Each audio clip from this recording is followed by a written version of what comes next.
नमस्कार। स्वागत है आपका इंडिया साइंस चैनल के इस खास कार्यक्रम में जिसका नाम है कोरोना को हराना है। ऐसे बहुत से लोग हो सकते हैं जिन्होंने कोरोना वायरस को तो मात दे दी है, लेकिन उसके कई महीनों के बाद भी पोस्ट कोविड दिक्कतों से परेशान हैं। कुछ स्टडीज में अब ये बात भी सामने आई है कि कोरोना संक्रमण की वजह से लोगों के दिमाग या नर्वस सिस्टम पर भी बुरा असर पड़ता है। इसी को लेकर आज हम बात करेंगे हमारी एक्सपर्ट अखिल भारतीय आयुर्विज्ञान संस्थान दिल्ली यानी एम्स की न्यूरोलॉजी विभाग की प्रमुख डॉक्टर MV पद्मा श्रीवास्तव से। डॉक्टर पद्मा, आपका बहुत बहुत स्वागत इंडिया साइंस चैनल पर। जी मैम, कोरोना के बाद सांस फूलना और थकान इस तरह की दिक्कतें तो कई लोगों में देखने में आती थी, लेकिन अब दिमाग से जुड़ी दिक्कतें भी देखने में आ रही हैं, जैसे किसी चीज पर ध्यान केंद्रित ना कर पाना, योजना बनाने के काम में कठिनाई आना। क्या इसके पीछे भी कोरोना संक्रमण ही वजह हो सकती है? बिल्कुल, आप सही कहा कि कोरोना के बाद जो लॉन्ग कोविड कहते हैं, मतलब कोरोना तो हट गई, उसके बाद जो उसकी इफेक्ट्स लॉन्ग टर्म वो होता है, वो ब्रेन में और नर्वस सिस्टम में हमने देखा है। तो अभी साइंटिफिक लिटरेचर के अनुसार जो पब्लिश हुई है और हम हमारे पेशेंट्स में भी देखे हैं, हमारे संस्था में देखे हैं कि ये आम तौर पे कुछ आम बीमारी है, कुछ खास बीमारी भी है। तो आम जो कंप्लेंट है वो सिर दर्द। हमने देखा कि कई लोगों को कोविड के बाद सिर दर्द शुरुआत हो जाती है और सिर दर्द लगातार चलती रहती है, कई महीने चलती है। इनमें ऐसे लोगों में जिसका पहले माइग्रेन भी थी तो उनकी माइग्रेन बढ़ जाता है, और कुछ लोगों में पहले जो हेडेक नहीं थी उनको भी हो जाता है। तो इनमें आम जो प्रॉब्लम जो हेडेक है वो अपने आप 5, 6, 7 महीने में एक ठीक हो जाएगा, उसमें ज्यादा चिंता नहीं करना। परंतु इसमें ऐसे भी जो हेडेक्स होते हैं जिसमें हम जरूर जांच कराते हैं कि कोई बीमारी ब्रेन के अंदर ऐसा भी होता है जिसमें कुछ क्लॉट बन जाता है, जैसे वीनस साइनस थ्रोम्बोसिस कहते हैं। और भी कुछ इन्फेक्शंस होते हैं, कुछ खास प्रॉब्लम्स होते हैं, उसको हमको रूल आउट करना होता है।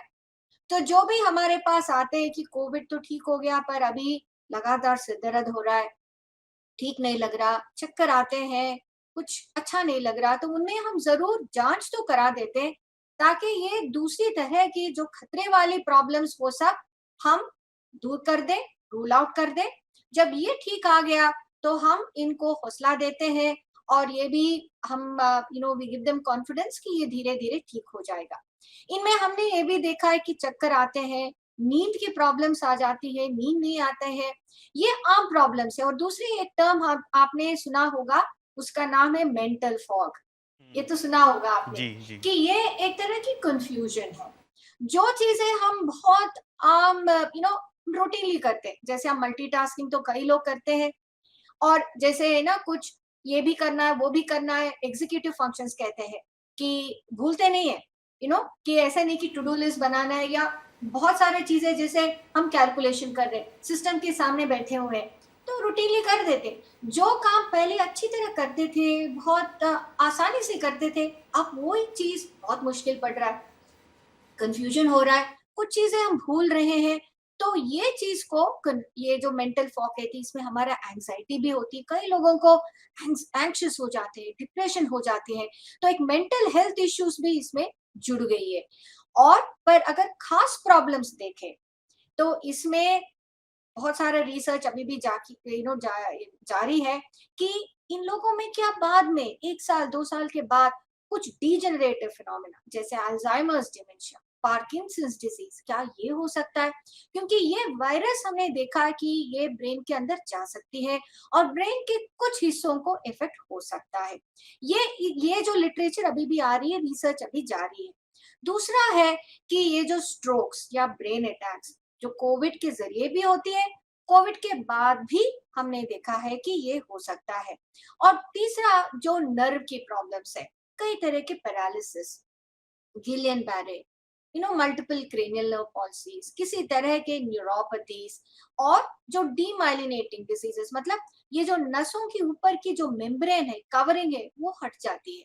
तो इस तरह ब्रेन के अंदर और नर्व के ऊपर भी कुछ असर पड़ सकता है। तो ये होल स्पेक्ट्रम ऑफ प्रॉब्लम्स हमने देखा है। और दो आपने बहुत कॉमन चीज आपने सुना होगा जो कोविड के जरिए क्लिनिकल फीचर्स प्रेजेंटेशन में होते हैं, जो loss of smell, loss of taste, है ना, एनोस्मिया, एक्यूशिया, ये चीजें भी कुछ महीने आमतौर पे देखा गया है कि 200 ऐसे क्लिनिकल फीचर्स इन्होंने लॉन्ग कोविड में देखा। और ये 9 महीने से 12 महीने तक ये कई चीजें हो सकता है पर ठीक हो जाएगा। तो इसमें हम देखते हैं कि कुछ खास प्रॉब्लम तो नहीं जिसके लिए हमारे खास इन्वेस्टिगेशंस और खास ट्रीटमेंट की जरूरत होती है। बाकी चीजें थोड़ा कॉन्फिडेंस देके, हौसला देके और बहुत छोटी छोटी ट्रीटमेंट से ही वो ठीक हो सकता है। So this is the long Covid and neurological spectrum Covid के बाद हम देखे हैं। जी मैम, ये ब्रेन श्रिंकेज जैसी चीज़ें भी सुनने में आ रही हैं, ये क्या होता है और क्या ये भी इसी कोविड से रिलेटेड होता है मैम? हाँ हाँ, तो ब्रेन श्रिंकेज की मतलब है कि कुछ हिस्से जो दिमाग के अंदर सिकुड़ गया, ओके, जो छोटा हो गया। तो कुछ ऐसे, ये एक्चुअली जो साइंस में ये यूके से आई है, एक पब्लिश लिटरेचर है इंपीरियल कॉलेज ऑफ लंदन का। तो इसमें ये जो रिसर्च एक प्रोजेक्ट चल रहा था, एक कोहॉर्ट है, मतलब इन लोगों को वो फॉलो कर रहे थे, इनके पहले एमआरआई ब्रेन का हुआ था। उसके बाद कुछ लोग उस वाले कोहॉर्ट में कोरोना हो गया और वो ठीक भी हो गया। तो कोरोना के बाद उनके एमआरआई किया और वो पहले एमआरआई से ये एमआरआई को उन्होंने कंपेयर करके देखा और उन्होंने देखा कि थोड़े हिस्से ब्रेन के अंदर वो पहले एमआरआई से वो सिकुड़ गया था। तो ये कुछ खास जगह है और वो जगह से कोरिलेट करते हैं कि क्लिनिकली मतलब उनकी क्या कंप्लेंट हो सकता है, क्या डिसीजेस हो सकता है, वो साइंस अभी जारी है। Fact I must tell you कि मोर देन 100 कंट्रीज ये ग्लोबल कोलैबोरेशन में है, जिसमें जो कोविड से बचने के बाद, और हालांकि एक और पॉइंट मैं कहना चाहती हूँ कि ये जो लॉन्ग कोविड जो हम कह रहे हैं, ये ज्यादातर उन लोगों में पाया गया जिनमें जैसे थोड़ा सा उम्र ज्यादा है, उनको बाकी प्रॉब्लम्स में जैसे डायबिटीज, ब्लड प्रेशर, और जिनको कोविड ज्यादा सीवियर हुआ। हालांकि यंग पीपल और माइल्ड कोविड में भी देखा है, पर इनकी जो सिवियरिटी एंड जो प्रिवलेंस जो कहते हैं वो ज्यादातर ये सीवियर कोविड के बाद हम देखे हैं।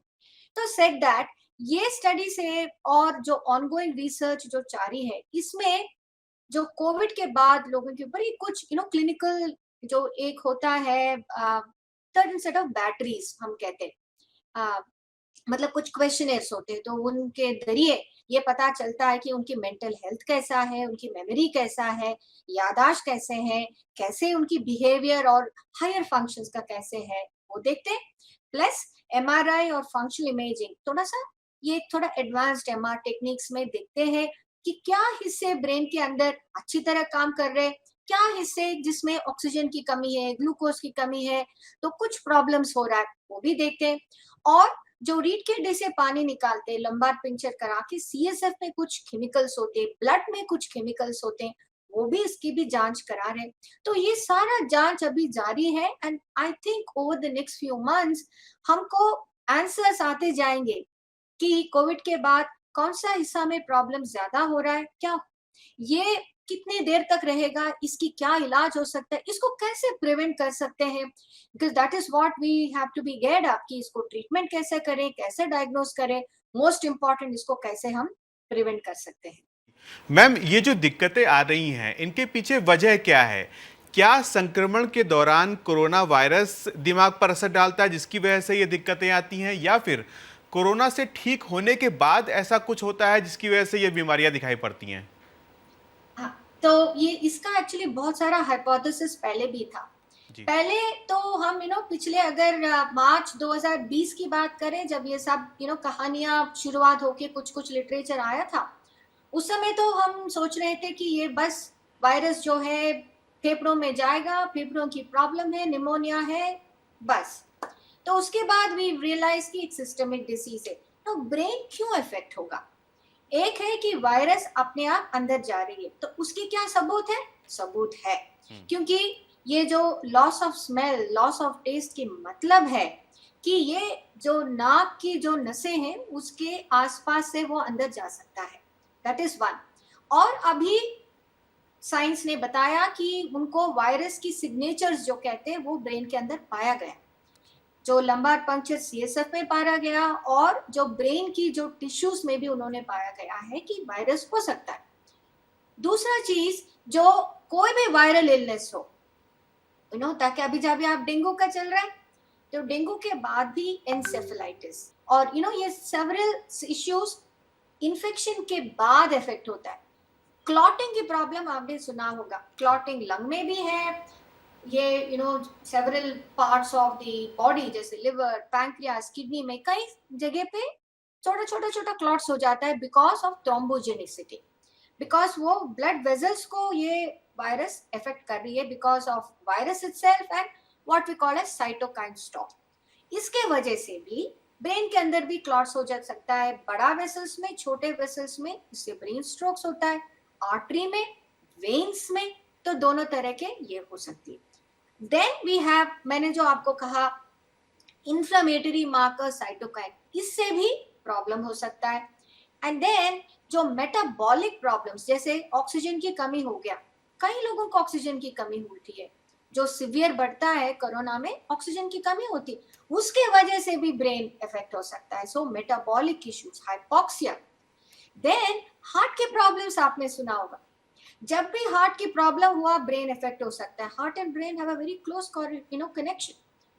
तो ये कार्डियोजेनिक प्रॉब्लम से भी ब्रेन इफेक्ट होता है। तो ये कई हाइपोथेसिस है और इन सारे में भी बहुत सारा साइंस आया है कि क्यों ब्रेन एंड नर्वस सिस्टम ये कोरोना के टाइम पे और कोरोना के इन्फेक्शन और कोरोना के इन्फेक्शन के बाद भी ये प्रॉब्लम्स क्यों हो रहा है, इतने सारे हम spectrum of nervous system diseases क्यों देख रहे हैं, तो इसकी साइंटिफिक बेसिस अब सामने आ गया है। जी मैम, जिन लोगों को कोरोना का संक्रमण हुआ है, क्या उन सभी को देर सवेर दिमाग से जुड़ी इन दिक्कतों का सामना करना पड़ सकता है या फिर सिर्फ कुछ लोगों में ही ऐसी परेशानियां देखने में आती हैं? हाँ, तो ये खास तौर में हमने देखा कि ये जो सारा कॉम्प्लिकेशंस उन लोगों में है जिनमें कोरोना की प्रॉब्लम ज्यादा थी। आपने देखा है ना, ऑलमोस्ट 80% में तो खाली माइल्ड होता है, कुछ जुकाम हो गया, 2-3 दिन बुखार है, उसके बाद ठीक, तो उनमें तो कम है। पर जिन लोगों में ये कोरोना का इन्फेक्शन बहुत लंबा हो गया, उनको एडमिशन भी कराना पड़ा, उनकी ऑक्सीजन की कमी भी हुई, बहुत सीवियर प्रॉब्लम हुआ, मल्टीपल ऑर्गन इफेक्ट हुआ, उससे बच के वापस आ गया, तो इन लोगों में ज्यादा तक पाया गया है। बट हैविंग सेड दैट, ये भी कह सकते हैं कि जो मेंटल हेल्थ इश्यूज जैसे एंजाइटी है, डिप्रेशन है, नींद की प्रॉब्लम्स है, ये सब जो है माइल्ड इन्फेक्शन और यंग पीपल में भी पाया गया है। इनमें एक ऑटोनॉमिक इश्यू, इसमें कहते हैं कि घबराहट होती है, दिल धड़कते हैं, तो ये वाला जो palpitations, because heart rate variability, एकदम से हार्ट रेट बढ़ जाता है, तो ये हमने अक्सर ये यंग पीपल में हमने देखा है। ये भी सेटल हो जाएगा, पर आप अगर स्पेक्ट्रम देखें कि कॉम्प्लिकेशंस में भी सिवियर कॉम्प्लिकेशंस आते हैं जिनमें सिवियर कोरोना की प्रॉब्लम हुई। पर अगर मेंटल हेल्थ इश्यूज, नींद की इश्यू, आप जो ज्यादा तक सिर दर्द होना, चक्कर आना, जनरल फिटीग, नहीं कर पाना कोई काम, थक जाना और दिमाग से थकान रहना, ये चीजें अक्रॉस द बोर्ड हमने सारा एजेस में irrespective of severity of corona भी हमने पाया गया है। तो इसमें बहुत सारा मेंटल हेल्थ इश्यूज भी जुड़े हुए हैं, but serious complications are more common when serious corona, जिनका भी सीरियस कोरोना की डिसीज हुई थी। जी मैम, जैसा आपने बताया कि स्मेल चली जाती है, टेस्ट चला जाता है, इसके अलावा और क्या क्या दिक्कतें हो सकती हैं? क्योंकि हम लोग ये जानते हैं कि दिमाग ही पूरे शरीर को नियंत्रित करता है। अगर दिमाग में कुछ भी गड़बड़ होती है तो उसका असर शरीर के दूसरे अंगों पर भी पड़ सकता है। तो क्या ऐसे में भी, इसमें भी ऐसी चीज़ें देखी गई हैं कि किसी और अंग पर असर पड़ रहा हो दिमाग में अगर कुछ गड़बड़ होती है तो? हाँ, तो यही तो हमने पहले भी डिस्कस किया कि ब्रेन एंड नर्वस सिस्टम में खाली जो स्मेल चले जाना या टेस्ट चले जाना, इसके अलावा बहुत कुछ है। इसमें हमने बताया कि आम कंप्लेंट्स तो जो नींद नहीं आना, थकान होना, कंफ्यूजन है, सिर दर्द, पर जो अंग ब्रेन के अंदर भी इफेक्ट हो रहा है, जैसे मेमोरी का है, कुछ डिजेनरेशन हो रहा है, कुछ मेमोरी लैप्सेस हो रहा है, तो हम जितना तेज थे उतना तेजी से अभी काम नहीं कर पा रहे, जो जनरल फॉगिंग, जनरल कंफ्यूजन। इसके अलावा ब्रेन स्ट्रोक्स, जो क्लॉट्स होने से एक अंग एकदम से पैरालिसिस हो गया है, जो नॉर्मल जो स्ट्रोक या ब्रेन अटैक्स आता है वो हो रहा है। और एनसेफेलाइटिस, जो ब्रेन तोड़ बुखार जो किस आती है, एडम, तो एकदम से कोमा में चले जाना, दौरे पड़ जाना, पैरालिसिस या जो विकलांग हो जाना, न्यूरोपैथी है, ये सारे सीरियस बीमारी भी हमने देखा ना। आपने सही कहा कि ब्रेन की कमांड से बाकी ऑर्गन्स भी चलते हैं, तो इसीलिए मैंने कहा कि सबसे इंपॉर्टेंट उसमें है हार्ट। सो दिल और दिमाग की बहुत नजदीक जो रिलेशनशिप है, तो देखा है कि उसकी ऑटोनॉमिक फीचर्स, मतलब एकदम से हार्ट बीट बढ़ जाना, एकदम से हार्ट बीट लो हो जाना, कुछ ब्लड प्रेशर की ऊपर नीचे हो जाना, ये भी देखा गया है। और प्राइमरीली जो हार्ट मसल, मतलब दिल की जो मसल होती है, अगर उसकी इन्वॉल्वमेंट से, उसकी पंपिंग एक्शन में प्रॉब्लम होने से भी इसके वजह से ब्रेन भी इन्वॉल्व हो सकता है।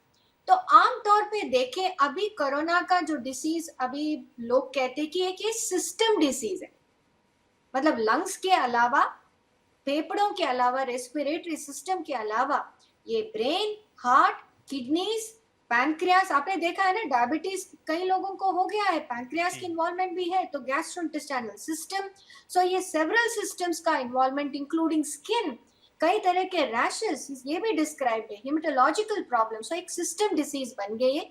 इस दौरान ये कई तरह के कॉम्प्लिकेशंस अभी हमको देखने के लिए मिल रहे हैं, और इसकी जो जानकारी भी हमको ज्यादा पता चल रहा है। So now we are trying to design how to prevent and treat these complications. जी, ब्रेन में ये जो दिक्कतें आती हैं, क्या उनको दोबारा से ठीक किया जा सकता है, रिवर्सिबल किया जा सकता है? ऐसा कोई इलाज है मैम इसका कोई? इन सबके लिए इलाज है sir, that I am very confident, because एक है कि जिनको भी प्रॉब्लम्स है, जो पहले उनको तो हम जरूर जांच कराते, हम कोई भी कंप्लेंट लाइटली नहीं लेते, पर एक बार जो जरूरी जांच होने के बाद अगर वो ठीक आया तो हम उनको हौसला देते और बताते कि ये आम प्रॉब्लम है, ये ठीक से ठीक हो जाएगा। तो that itself gives a lot of confidence. अगर मुझे बताया कि चलो आप सिर दर्द है, सिर दर्द कम करने के लिए हम दवाई दे देंगे, आपको नींद की प्रॉब्लम है, नींद के लिए अभी मैं दवाई देती हूँ और ये 3-4 महीने में ठीक हो जाएगा, और कोई ऐसी प्रॉब्लम नहीं है, कोई खतरा नहीं, कोई घबराने की प्रॉब्लम नहीं है, उससे भी मुझे कॉन्फिडेंस होगा, मेरे एंजाइटी कम होगा, उससे भी बहुत लोग ठीक हो जाते। और हमारा ये भी मकसद होता है कि जो भी सीरियस प्रॉब्लम है वो मिस नहीं करना, तो हम जांचों के साथ ये पता कर लेते कि कौन सी प्रॉब्लम है, जो समटाइम्स हम उनको भर्ती करते, तुरंत इलाज शुरू करते। ज्यादा ये जो भी आपको मैंने बताया कॉम्प्लिकेशंस में, बहुत सारे चीज इलाज है और इलाज देने पे ठीक भी हो जाते हैं, कुछ जल्दी ठीक हो जाते हैं, कुछ देर लग सकता है। एक ही हिस्सा अभी हमारे पास पूरी तरह से, हमारे पास सारा आंसर्स नहीं है, अभी भी रिसर्च जारी है, वो है जो डीजेनरेटिव फिनोमिना, कि बाकी उसके बाद ये जो आपने कहा ना कि कोई ब्रेन श्रिंकेज हो गया, कहीं सिकुड़ रहा है, क्या लॉन्ग टर्म प्रॉब्लम्स कुछ हो सकता है, उसके जो साइंस है अभी हमारे पास पूरी तरह उपलब्ध नहीं है, उसकी रिसर्च अभी जारी है। बाकी बहुत सारे कॉम्प्लिकेशंस में इलाज डेफिनेटली संभव है, बस वो कोई प्रॉब्लम है तो आप डेफिनेटली अपने डॉक्टर के पास उनको जाना पड़ेगा एंड इसकी इलाज हो जाएगी। जी मैम, हम लोग आमतौर पे अपनी बॉडी को फिट रखने के लिए जिम जाते हैं, एक्सरसाइज करते हैं, क्या इन सब तरीकों से दिमाग को भी फिट रखा जा सकता है, या फिर अपने दिमाग को स्वस्थ रखने के लिए हमें कुछ और तरीके होते हैं जो करने चाहिए? आई मस्ट से कि जब भी आपको ब्रेन अगर ठीक रखना है तो यूज इट, जैसे यूज इट और लूज इट, जी ये कहते हैं। तो definitely, and physical exercise and mental health and brain health जुड़ा हुआ है। जी तो आपको डेफिनेटली फिजिकल एक्सरसाइज से बेनिफिट मिलेगा।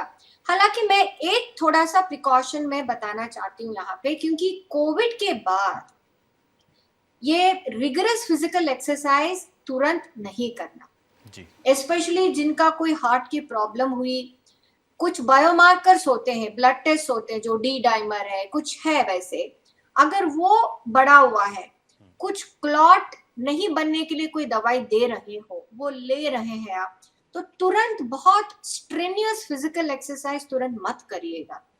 कुछ टाइम बीतने दीजिए जिसमें आपको बॉडी को भी रिकवर करनी चाहिए। उसके बाद धीरे धीरे अपना जो एक्सरसाइज रेजिम शुरू करना है। जी बट अगर आमतौर पे आप कोरोना को छोड़ दीजिए, आप नॉर्मली अगर हमारा मेंटल हेल्थ, ब्रेन हेल्थ अच्छी तरह रहना है, तो physical exercise and mental exercise दोनों बहुत जरूरी है। बिसाइड विच जो प्रोटीन इनटेक, सही तरीके से जो lifestyle goes a long way. तो एडिक्शन नहीं करना, सही तरीके से सही क्वांटिटी नींद लेना, बिकॉज अगर नींद में कोई प्रॉब्लम हुआ, तो आजकल हम देखते हैं ना, जो एक चीज जो आराम से हम त्याग करते हैं वो है नींद, है ना। जी चलो, ये इतना रैट रेस में हम इतना सारा करना है, स्पेशली हमारे यंग पॉपुलेशन ऐसी है कि एक कंपटीशन है, ये भी करना है, वो भी करना है, और उनसे आगे बढ़ना है। तो कौन सा है, टाइम नहीं है। 24 घंटे में क्या हमारा 48 घंटे की काम हो गया है, क्या करें। तो द फर्स्ट थिंग लोग जो त्याग कर लेते हैं वो है स्लीप। बट कुछ लोगों को ऐसे भी आदत पड़ जाती है कि रात को फिल्म देखेंगे, बट दिन में जल्दी उठना है कि ये ऑफिस भी जाना है, ये भी करना है, वो भी करना है, तो इनमें एक स्लीप डेफिसिट बन जाता है। तो उनमें जो थकान and most important is mental health, बहुत तरीके से ये इफेक्ट हो सकता है कि ब्रेन की हेल्थ के लिए वो ठीक नहीं बात। तो स्लीप हाइजीन, प्रोटीन इनटेक सही तरीके से, गुड लाइफस्टाइल, आपकी इम्यूनिटी बढ़ा के रखना, ये सारी चीज तो नया तो है ही नहीं, आप तो सुनते ही जा रहे। But physical exercise is also very important. और ब्रेन हेल्थ के लिए ब्रेन को यूज करना, ये नहीं कि स्ट्रेस में चले जाओ, because stress is not it's very detrimental. तो उसके लिए आप योग करिएगा या मेडिटेशन करिए, जो भी चीज आप अपना सकते हो, जो आपको अच्छा लगता है, जो आप कंप्लायंट रख के आप लगातार कर सकते हो। ये नहीं कि आज कर लिया, कल भूल गया, परसों भाई क्या बात है, चलो मैं अगले हफ्ते कर, ये नहीं चलेगा। So something which you can be compliant, जो लगातार आपको एक हैबिट बन सकता है, ये अपना से आप फिजिकली और ब्रेन वाइज ऑल्सो आप डेफिनेटली तंदुरुस्त रह सकते हैं। जी मैम, क्या कोई खास डाइट भी होती है ब्रेन को हेल्दी रखने के लिए? तो डाइट के बारे में यही मैं कह सकती हूँ कि जो डाइट जो लोग कहते हैं ना, हार्ट के लिए अच्छे सेहत, आपके दिल के लिए सच अच्छे सेहत, आपकी किडनी गुर्दे के लिए, सेम डाइट है सर ब्रेन के लिए भी, सारा बॉडी के लिए। द मेन डाइट इज कि आप कोई भी एडिक्शन नहीं लेना। सो एडिक्शन मतलब no smoking, no drinking alcohol, right. Second is कि आपका जो भी प्रोपोर्शन है, प्रोटीन अच्छा इंपॉर्टेंट है, सो प्रोटीन लीजिएगा, यो वेजिटेबल हो, जो भी हो, तो जो आप अपना सकते हैं। नंबर 3 इज आपका इम्यूनिटी बढ़ा रखे। तो इम्यूनिटी के लिए आप जो भी सिस्टम आप अपनाना है, कोई आयुर्वेदा है, कोई जो भी है, whatever, because all system, science is good, science is true, तो उसकी जो practice has to be true to that science. So वो आप अपना सकते हैं, वो ले सकते हैं। एंड लाइफस्टाइल में डाइट इज इंपॉर्टेंट, एक्सेस कुछ भी मत करिए, मॉडरेट में आप कुछ सब ले सकते हैं, एक्सेप्ट एडिक्शंस। एंड फिजिकली आप एक्टिव रहिए, मेंटली एक्टिव रहिएगा, दैट इज इंपॉर्टेंट। जो भी आपका एक हॉबी रह लेना, it is always important to learn new things. कहते हैं कि ब्रेन को मेंटली एक्टिव रह के, ब्रेन की हेल्थ रखने के लिए, in fact there is something very nice, of course ये कोरोना से जुड़ी नहीं है, बट ये मैं कहना चाहती हूँ क्योंकि आप ब्रेन हेल्थ के बारे में आप पूछ रहे हैं, कि लैंसेट कमीशन ने 2017 में बहुत अच्छी पब्लिकेशन ले आई। उसमें देखा है कि जो आप पता है कि आम लोगों की जैसे हमारी लाइफ एक्सपेक्टेंसी बढ़ रही है कि ज्यादा तक लोग अभी 70 80 90 साल तक जी रहे हैं, तो ये भूलने की जो प्रॉब्लम है, डिमेंशिया की प्रॉब्लम भी बढ़ सकता है। तो इन्होंने लिखा है कि ऐसा नहीं है कि अगर बुजुर्ग होने पर आपका डेफिनेटली भूलने की शक्ति आपका कम हो जाए, भूलना ज्यादा हो जाएगा, आपकी मेमोरी की शक्ति कम हो जाएगी, ऐसा नहीं है। you can keep it still very active and healthy. How? आपके अगर कोई ब्लड प्रेशर की बीमारी हो तो तुरंत उसको कंट्रोल रखिए। ये नहीं कि बीपी के दवाई खा लिया, बीपी ठीक हो गया तो वो बीपी की दवाई भूल जाए, ना ले, नहीं करना। देन द सेकंड इज आपकी कोई हियरिंग की प्रॉब्लम हो तो उसको ठीक करें। इस सेट की hearing loss can cause to memory loss later. Social integration, depression को अवॉइड करना है, एक तरह की सोशल कनेक्ट बना के रखना है, दैट इज वेरी इंपॉर्टेंट। तो इसीलिए आइसोलेट हो जाना, स्पेशली हम बुजुर्गों में देखते हैं कि उनसे बात करना, उनके पास बैठना, कुछ समय बिताना बहुत जरूरी है, very very important. End of course physical exercise, जो वॉकिंग ही सही, आप नेचर की तरफ चले जाए। इनफैक्ट जैसे अर्ली मॉर्निंग जब जो सनराइजेस, जो सूर्य, यही तो सूर्य नमस्कार है, जो सूर्य किरण जो सुबह सुबह आते हैं ना, वो नेचुरल हमारे जो एंटी डिप्रेसेंट की जो होता है, तो फील गुड मॉलिक्यूल जो है वो आता है, तो आपको कोई मेडिसिन लेने की जरूरत नहीं पड़ती। तो इस तरह नेचुरली अगर हम हमारी इम्यूनिटी बढ़ा के रखें, गुड लाइफस्टाइल रखें, फिजिकली एंड मेंटली एक्टिव रखें अपने आप को, तो कई प्रॉब्लम से हम बच सकते हैं। जी मैम, बहुत बहुत धन्यवाद हमारे साथ बात करने के लिए और इतनी उपयोगी जानकारी हमारे साथ साझा करने के लिए। तो कोरोना को हराना है कि आज के एपिसोड में इतना ही। अगले हफ्ते हम फिर हाजिर होंगे। तब तक आप कोविड अनुरूप व्यवहार का पालन करते रहिए, वैक्सीन ज़रूर लगवाइए और विज्ञान से जुड़े रोचक कार्यक्रमों और विश्वसनीय जानकारियों के लिए देखते रहिए इंडिया साइंस चैनल। नमस्कार।